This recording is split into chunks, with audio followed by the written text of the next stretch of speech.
iGeeks, you're watching iGeeksBlog show. My name is Lakshay, and as you can see already here, we've got a very different setup in the house. We've got Harshanki here with us. Harshanki from the fame of the iGeeksBlog show.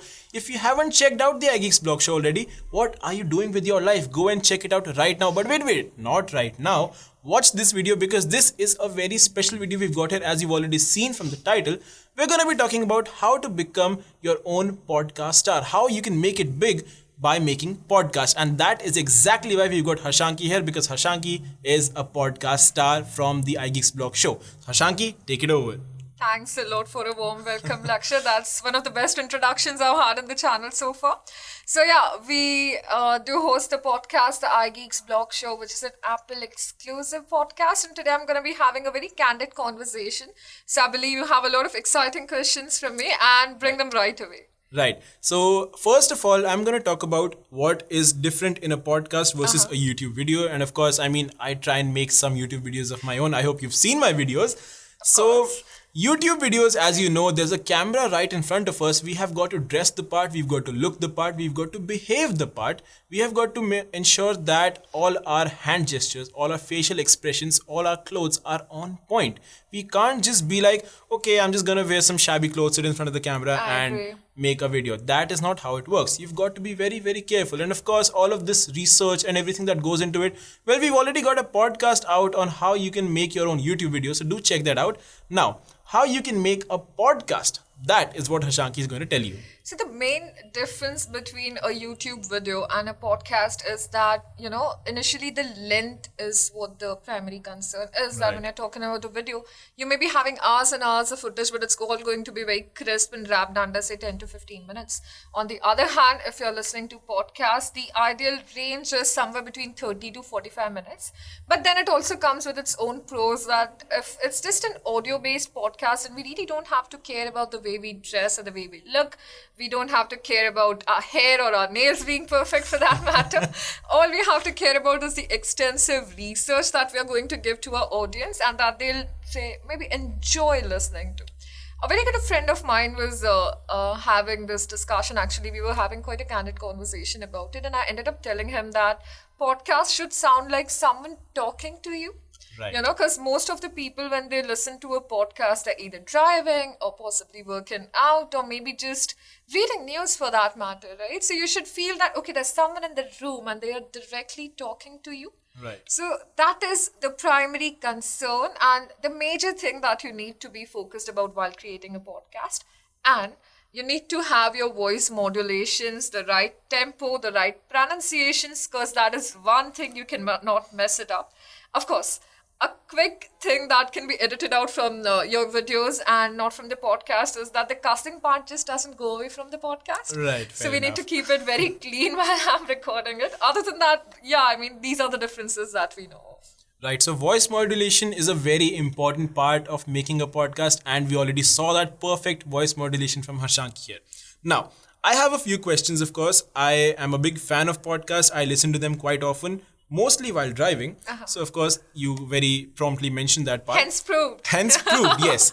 Now, my questions, and by the way, these are not just my questions. Okay. We've received questions from you guys in our comment sections, in our DMs, asking how you can make a podcast. Right. So, this is a very important question. How do you decide a topic for your podcast? Wow.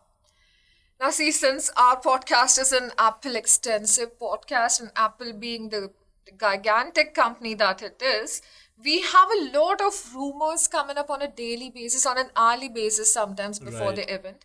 So that is why there are a couple of things that I like to refer to and keep myself updated with. I read a lot of blogs. These blogs are available on our app, the iGeeksBlog app. Do check it out, guys. Other than that, there are a couple other blogs that I read, that is Mac Rumors or Apple Insiders. I listen to the podcast by Rene Ritchie and 9 to 5 Daily because they are incredible and they cover pretty much any information that you need. Apart from that, I watch your videos if I need any more answer. And that's how we decide 3 to 4 topics on a weekly basis. Right. Then we compare that data to the data that our backend team gives us from the office. And whatever the listeners are asking for the majority of topics, we're going to pick one out of that and talk about it.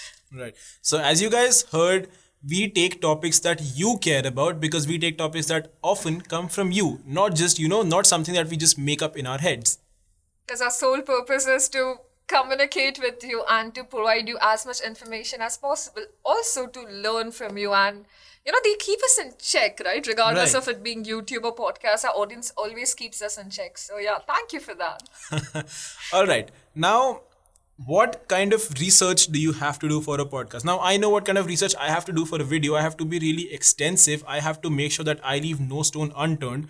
I have to make sure that I present all the available evidence in a way that is easier to get across to. Right. But what happens in a podcast? Okay. So when I talk about research in a podcast, see, as I mentioned, the length has to be anywhere between 30 to 45 minutes. That's the length our listeners prefer listening to, which means I can be as candid about it as possible. So I'll jot down as much information as I'm getting from the blogs. I'd have a couple of numbers and facts backing up the data as well. And then I'll just keep talking about it because, I need to present my point of view to the audience.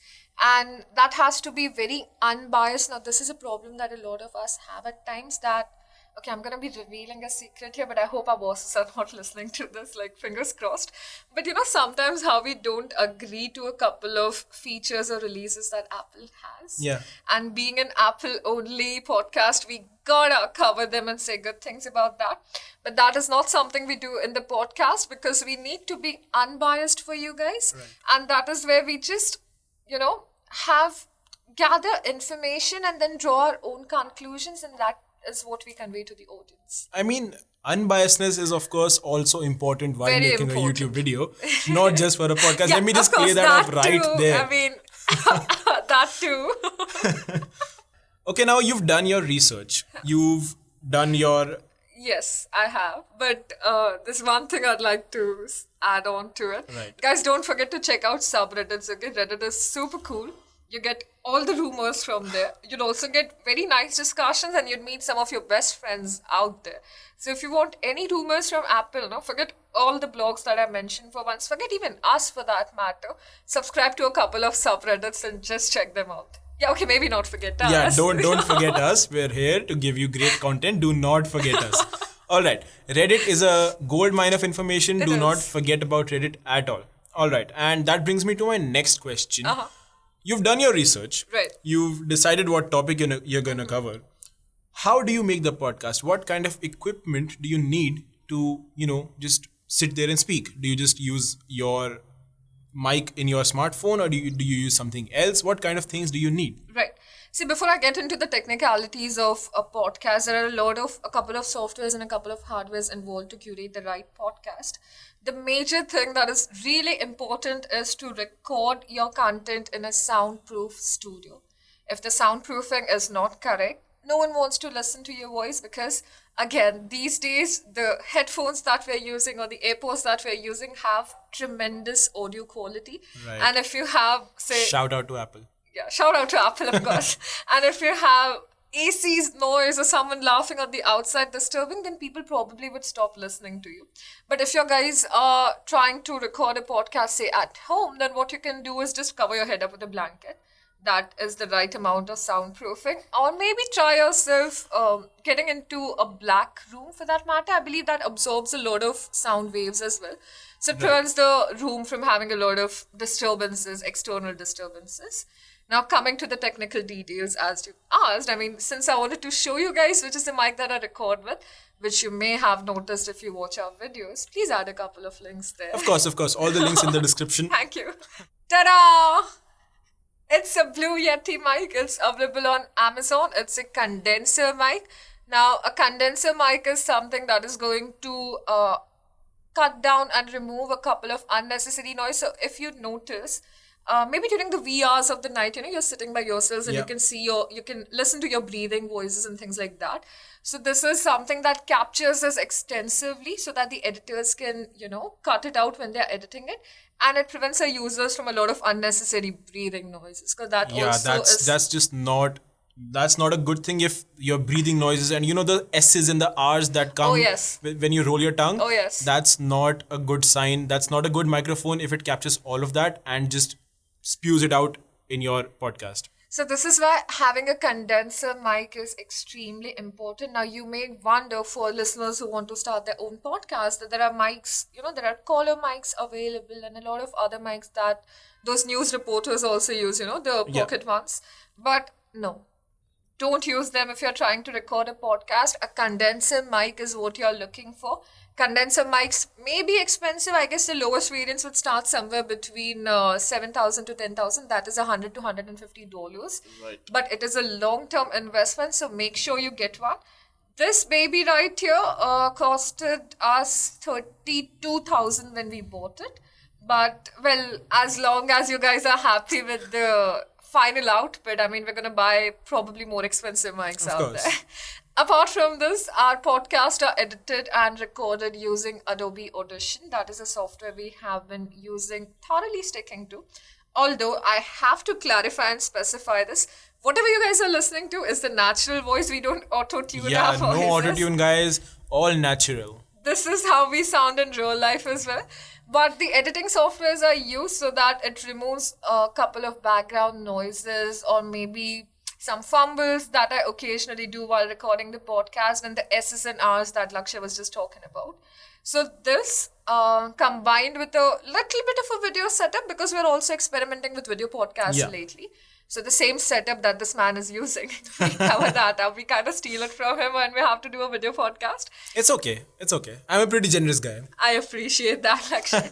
And that is how the podcast is covered. So this, I guess, specifies the production part. And this means you've covered two parts, the pre-production as well as the production of the podcast. So now, of course, naturally, a natural segue into the post-production.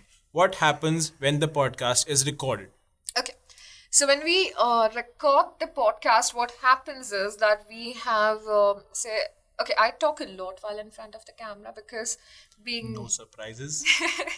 Being the introvert that I am, this is like my safe space, my comfortable space, and it also allows me, to communicate with my audience out there. So what I do is at least talk for... You didn't wink at the camera. No, not at all. Not at all. Yeah, I believe you. I hope you didn't.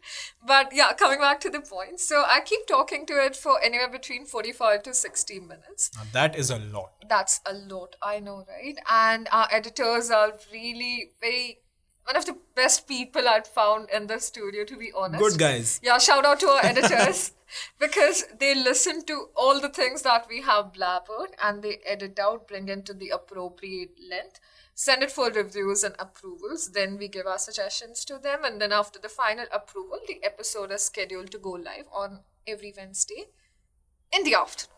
We don't have a time yet. So that's it. That's how a podcast is covered from our end. That includes everything from the pre-production to the production to the post-production part. And if you guys want to start a podcast at home, I'm going to give you a couple of tips about it. Right. Some best practices, of course, we need those, right? Some, just some trivial little bits of what Harshanki does and what you should do and things that you should avoid as well. Yes, absolutely. Start with, do not get any concern about the way you sound. Do not have any concerns about how are people going to react to your voice. Just pick out a topic that you're interested in, find your niche and start recording. Do a lot of practice if possible at home. And once you gather enough confidence, because the moment you start showing up confidence on your face, people are going to want to listen to you. People are going to want to come up and have your opinions out there. And don't be afraid of the numbers. Let me tell you a little fact. The first episode of the iGeeksBlog show had 19 downloads. 19? 19, yes. Okay. 19 downloads. And within a month, we hit a 4-digit number. But seeing 19 to a 4-digit number was a journey that... Yes, I know, right? Good graph. Good graph, incredible graph. But yeah, don't let the numbers disappoint you, because even when we are having the best possible gadgets out there to record a podcast, the first episode tanked real bad. Okay, so don't let anything, bring you down or let you down. Just freaking focus on the content. Go out there, do your research and start talking. People are going to come to you if you portray yourself as an expert out there. keep in mind the need of the audience eventually. And yeah, just keep it simple, be yourself. That's it. Start talking. Start Perfect talking. advice. Start talking. Find your niche and start talking. And I think that is pretty much it. I guess we've given a lot of motivation to our audience, and we're going to see a lot of podcasters coming in the Yeah, future. I hope so. Yes. Please do share them with us if you guys come up with your own podcast. But there is one topic of discussion that always happens whenever people talk about podcasting is that what should be the right format of the podcast? Should it be a one-person show, or should it be a duet, or should it have a panel discussion of sorts? Now, being Right. a YouTuber and a podcast listener yourself, I'd like to know your opinions on it. So, I mean, when it comes to YouTube, of course, it is a one-man show or a one-woman show. Basically, one person in front of the camera. But when it comes down to podcast, I typically do not really differentiate between if it's just one person speaking or multiple people speaking. It all comes down to the kind of topic, the kind of things you're actually talking about. Now, if it's just Harshanki speaking as she usually does in a podcast, you talk about Apple, and once in a while people come in and they talk. Yes. So that kind of mixes things up a bit. But if you're talking about different kind of things that require multiple opinions, Right. then it's always helpful to have more people getting involved in the conversation. Okay. Yeah, that makes a lot of sense. Now, this was a listener's point of view. For those of y'all who want to create podcast in the future, one-person podcast can turn out to be extremely monotonous if you don't maintain the right modulations. Okay, so the only difference that you'd see even in this video today is that the tempo at which we're talking, or the conversation that, the way that we're speaking to each other. Otherwise, it would just look like those 9 p.m. primetime news of the day, because there are like two people sitting in front of the camera trying to talk. So try to understand having the right tempo is very important. People may come up and say to you that, we need to listen to conversations. We get Yeah. bored while listening to a one-person show. Just maintain the right voice modulation and just try to have a conversation. That should do the job.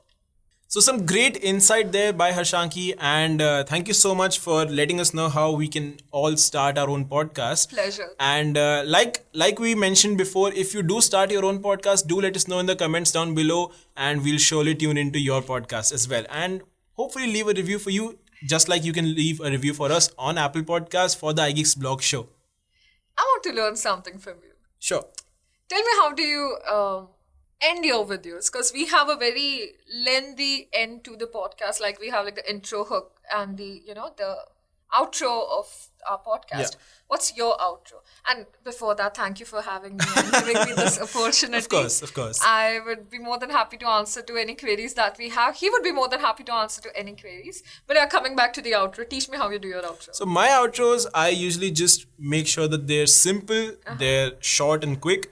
And I do also usually leave with a call to action that's a CTA for you guys. Just like I just said, drop your podcast names in the comment section down below. Now that was a CTA. That's smart. Another CTA I often use is subscribe to iGeeksBlog if you haven't already. And now that's a real thing. If you haven't subscribed, please go ahead and subscribe.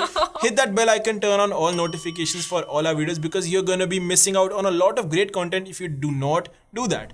Now, that's wrapped up for my video. That's pretty much all I say. And I just say, I'll see you guys in the next one.